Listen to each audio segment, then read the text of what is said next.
जय जय मा तारा हर हर महादेव। শুধু দর্শক মণ্ডলী, আমরা আজকে একটি নতুন বিষয় নিয়ে ভিডিওতে এসেছি। এটি আশা করি আপনাদের খুব ভালো লাগে। আপনারা সকলেই জানেন যে শ্রাবণ মাস এলেই নরনারীদের মনে একটা উদ্দীপনা আসে, বাবা শিবের মাথায় জল ঢালা। হিন্দু ধর্মে একটি গুরুত্বপূর্ণ আচার এই বাবার মাথায় জল ঢালা। সকল নরনারীরা ছুটে যায় বাবার মাথায় জল ঢালতে ভিন্ন ভিন্ন জায়গায়। যেসব জায়গায় শিব বিখ্যাত হয়ে আছেন বা পুণ্যক্ষেত্র রূপে পরিগণিত হয়ে আছে, সেই সব জায়গাতে বেশি মানুষ যেতে চায়। কিন্তু এই শ্রাবণ মাসে কেন বাবার মাথায় জল ঢালা হয়, এই বিষয়টি কিন্তু সকলের জানা আছে। অনেকের হয়তো জানা আছে, সকলের জানা। কেন জল ঢালা হয় এই বিষয়টি নিয়ে আজকে আমাদের আলোচ্য বিষয়।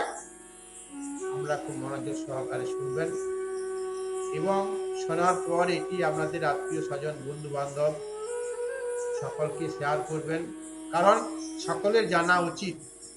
কোনো কাজ করতে গেলে তার কারণটি অবশ্যই জেনে রাখা দরকার। চলুন আজ আমরা ভিডিওটি শুরু করি। জল শুদ্ধতার প্রতীক। সমস্ত নরনারী ভাবে তাদের দেহের সমস্ত নোংরা দূষিতকে পরিষ্কার করার জন্য তারা পবিত্র জলে অবগাহন করে। এছাড়াও শিব পুরাণ থেকে পাওয়া যায়, শিব বলেছেন যে কোনো নদী থেকে জল এনে কোনো ভক্ত ভক্তিভাবে যদি শিবের মাথায় ঢালতে পারে তাহলে তারা অভীষ্ট ফল পেয়ে থাকে। তা নরনারীগণ এই আশীর্বাদ পাওয়ার জন্যে শিবের মাথায় জল ঢেলে থাকে। এই পবিত্র জলাশয় থেকে জল এনে বাবাকে অর্পণ করে তারা শান্তি যেমন পায়, তেমনি মানসিক দিক থেকে শক্তিও পায়। এছাড়াও আরও একটি কারণ, জল শুদ্ধতার প্রতীক। সমস্ত নরনারী এই জলে স্নান করে তাদের হৃদয়ের সমস্ত নোংরা আবর্জনা সমস্ত কিছু ধুয়ে দিয়ে তারা সেই পবিত্র জলাশয় থেকে জল এনে বাবা মহাদেবের মাথায় ঢালেন। এই মহান কর্মটি স্মরণে রাখার জন্যে এবং নরনারী ভাবে শিব বোধহয় এখনো বিষের জ্বালায় ছটফট করছে, এই কারণে তারা শিবের মাথায় জল ঢালে তার বিষ জ্বালার থেকে রক্ষা যাতে পায় এবং তিনি যে জগৎকে রক্ষা করেছিলেন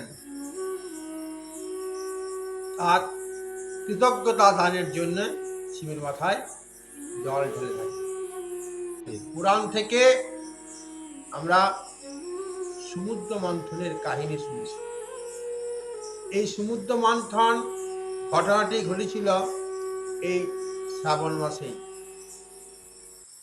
সমুদ্র মন্থনে উঠেছিল হলাহল অর্থাৎ বিষ। এই বিষ দেখি সমস্ত জীবজগৎ ভীত এবং সন্ত্রস্ত হয়ে ওঠে। সকলে জানে আর রক্ষা নেই, জগৎ ধ্বংস হয়ে যাবে। এই জগৎকে রক্ষা করার জন্যে দেবাদিদেব মহাদেব সমস্ত বিষকে তিনি পান করে হয়েছিলেন নীলকণ্ঠ।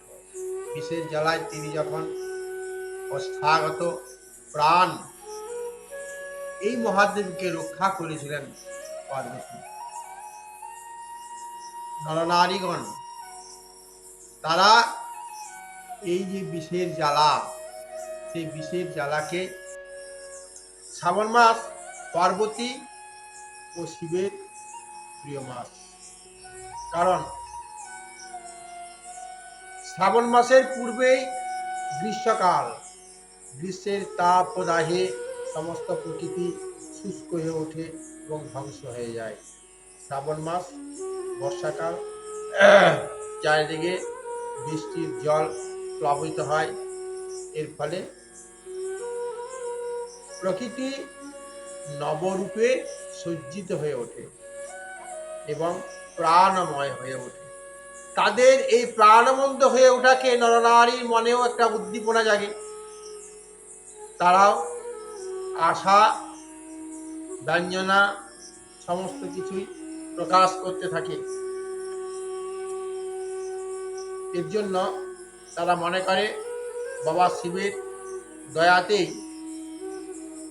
আমাদের প্রকৃতি আবার সজীব হয়ে উঠেছে। তাই তারা বাবা মহাদেবকে ও প্রকৃতিকে সম্মান জানানোর জন্য জলদান করে থাকে। এই শ্রাবণ মাসে বাবার মাথায় ভক্তরা ভক্তি করে যদি জল ঢালেন তাহলে তারা আশানুরূপ ফল পেয়ে থাকে এবং তাদের অভীষ্ট খুব শীঘ্রই পূর্ণ হয়ে ওঠে। কামনাপূর্বক নিজ কর্মের অভীষ্ট ফল খুব শীঘ্রই পেয়ে থাকে। শ্রাবণ মাসে বাবা